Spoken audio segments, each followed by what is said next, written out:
Breaking news చూస్తున్నాం. తెలంగాణ ముఖ్యమంత్రి రేవంత్ రెడ్డి తన క్యాబినెట్ ను విస్తరించనున్నారా? జూలై 2న ముహూర్తం నిర్ణయమైందని, మరో 6గురికి మంత్రివర్గంలో చోటు కల్పిస్తారని గాంధీభవన్ వర్గాలు చెబుతున్నాయి. ఈలోపు కాంగ్రెస్లోకి ఇతర పార్టీల నేతల చేరికలుంటాయని అంటున్నారు. మరోవైపు క్యాబినెట్లో మక్తల ఎమ్మెల్యే వాకాటి శ్రీహరికి అవకాశం ఉంటుందని, భువనగిరి ఎంపీ స్థానాన్ని కైవసం చేసుకున్న నేపథ్యంలో కోమటిరెడ్డి రాజగోపాల్ రెడ్డికి ఛాన్స్ దక్కవచ్చని భావిస్తున్నారు. తొలి విడతలో ఉమ్మడి నిజామాబాద్, ఆదిలాబాద్ జిల్లాలకు చోటు దక్కని నేపథ్యంలో అక్కడ ఎమ్మెల్యేలతో పాటు హైదరాబాద్, రంగారెడ్డి జిల్లాల నేతలకు ముఖ్యమంత్రి అవకాశం ఇస్తారని తెలుస్తోంది.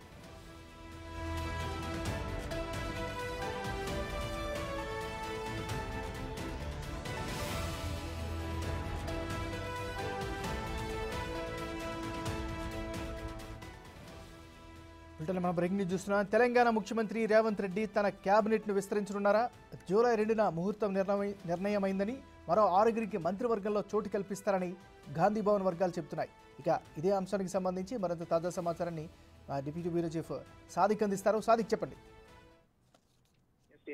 జూలై 2వ తారీఖు రోజు తెలంగాణ క్యాబినెట్ విస్తరణ జరిగే అవకాశాలు చాలా ఉన్నాయని కూడా గాంధీభవన్ వర్గాలు, పార్టీ వర్గాలు స్పష్టం చేస్తున్నాయి. మరో 6గురికి కూడా మంత్రుల పదవులు రాబోతున్నాయి. క్యాబినెట్ లో చోటు కల్పించేందుకు రంగం సిద్ధమవుతుంది. ఈ అంశంపైన గాంధీభవన్ వర్గాల్లో విస్తృతంగా చర్చ కొనసాగుతుంది.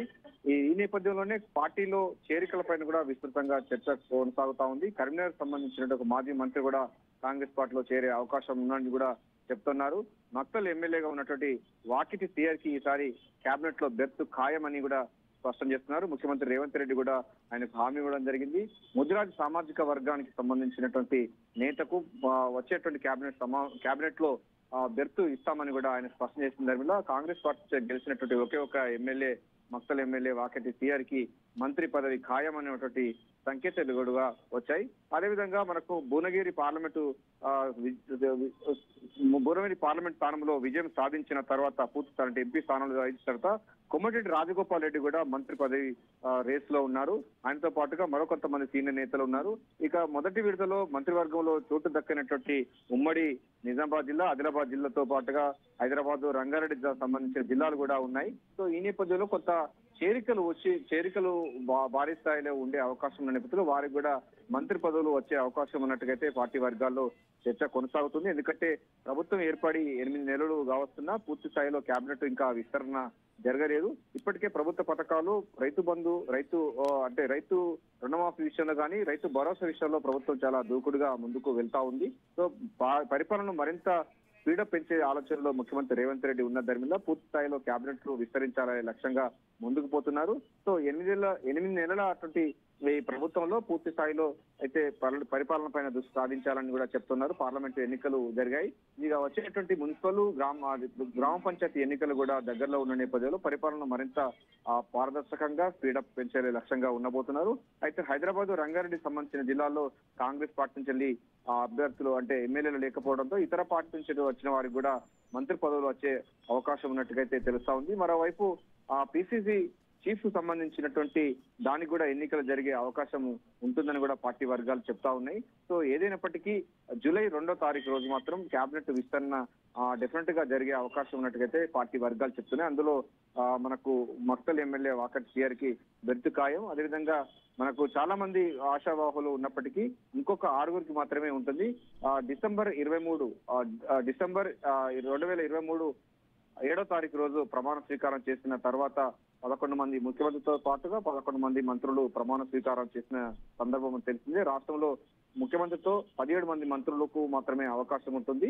సో ఇప్పటికీ 12 మంది మంత్రులు ఉన్నారు. మరో 6గురు కూడా మంత్రి పదవులకు అవసరం ఉంటుంది. సో వారికి సంబంధించిన దానిపైన కూడా ఎవరు ఉంటారు, ఏ జిల్లాకు సంబంధించిన ప్రాతినిధ్యం ఉంటుందనిపైన కూడా విస్తృతంగా అయితే చర్చ కొనసాగుతుంది. ఎవరి లెక్కలు వారు వేస్తున్నప్పటికీ వాకిటి శ్రీహరికి మాత్రం తప్పనిసరిగా ముదిరాజ్ సామాజిక వర్గానికి వస్తని కూడా ఒక బెర్త్ ఖాళీ ఆయనకు ఇచ్చే అవకాశం ఉంది. మిగతా 5 వాటికి కూడా ఇటు రంగారెడ్డి జిల్లా, అదేవిధంగా హైదరాబాద్ జిల్లాతో పాటుగా ఉమ్మడి నిజామాబాద్, దీంతో పాటుగా ఆదిలాబాద్ జిల్లా సంబంధించిన వాళ్ళతో సీట్లు కూడా బెర్తులు ఖాయమన్నటువంటి ఎవరికి ఇస్తామన్న కూడా లెక్క అయితే వేసుకుంటారో. ఏదైనప్పటికీ మంత్రివర్గ విస్తరణ పైన మాత్రం అటు పార్టీ వర్గాల్లోనూ, ఇటు సచివాలయ వర్గాల్లో, ముఖ్యమంత్రి వర్గాల్లో మాత్రం చర్చ అయితే తీవ్ర స్థాయిలో కొనసాగుతుంది. జూలై 2వ తారీఖు రోజు మాత్రం తెలంగాణ కేబినెట్ విస్తరణ జరిగే అవకాశం అయితే కనబడుతుంది. అంటే సాదిక్ ఒక విషయం చెప్పండి, ఇప్పుడున్నటువంటి చేరికలు కావచ్చు లేకపోతే ప్రమోషన్స్ కావచ్చు, వీటన్నిటిని చూస్తుంటే పార్టీ పైన స్పష్టమైనటువంటి పటిష్టంగా తీసుకువెళ్లాలనే చర్యల్లో భాగంగానే భావించాలా? ఎస్, ఎగ్జాక్ట్లీ ఏమన్నారు. ఎందుకంటే ఒకవైపు పార్టీని స్ట్రెంథన్ చేసుకుంటుంది, మరోవైపు పరిపాలన కూడా స్పీడప్ పెంచే లక్ష్యంగా చీఫ్ ముఖ్యమంత్రి రేవంత్ రెడ్డి శరవేగంగా పావులు కలుపుతున్నారు.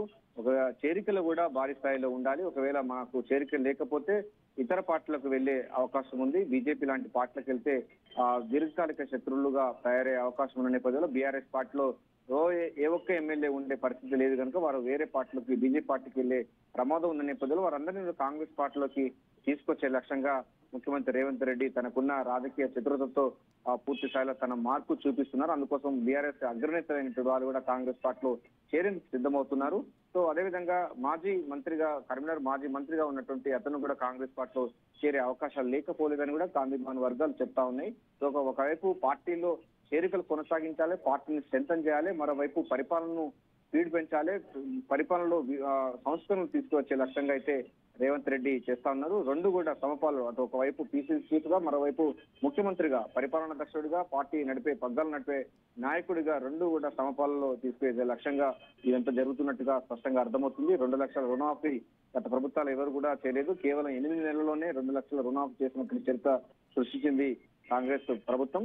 సో తన మార్పు చూపించడం జరిగింది. ఇక పార్టీని కూడా మరింత స్ట్రెంత్ చేసుకుంటూ కొత్త వారిని, అదేవిధంగా పాత వారిని సమ్మిళితం చేస్తూ కేబినెట్ లో కూర్పులు ఉండే అవకాశం ఉంది. కొద్ది రోజుల్లోనే నామినేట్ పదవులు కూడా వచ్చే అవకాశం ఉన్నట్టుగైతే పార్టీ వర్గాలు చెప్తున్నాయి. పార్టీ కోసం అహర్నిశలు పనిచేసి బీఆర్ఎస్ ప్రభుత్వంలో అనేక కేసులకు, అదే అవమానాలకు గురైనటువంటి నాయకులకు పదవులు ఇచ్చే లక్ష్యంగా, నామినేట్ పదవులు ఇచ్చే లక్ష్యంగా ముఖ్యమంత్రి రేవంత్ రెడ్డి ఎక్సర్సైజ్ చేస్తున్నట్టుగా పార్టీ వర్గాలు చెప్తున్నాయి.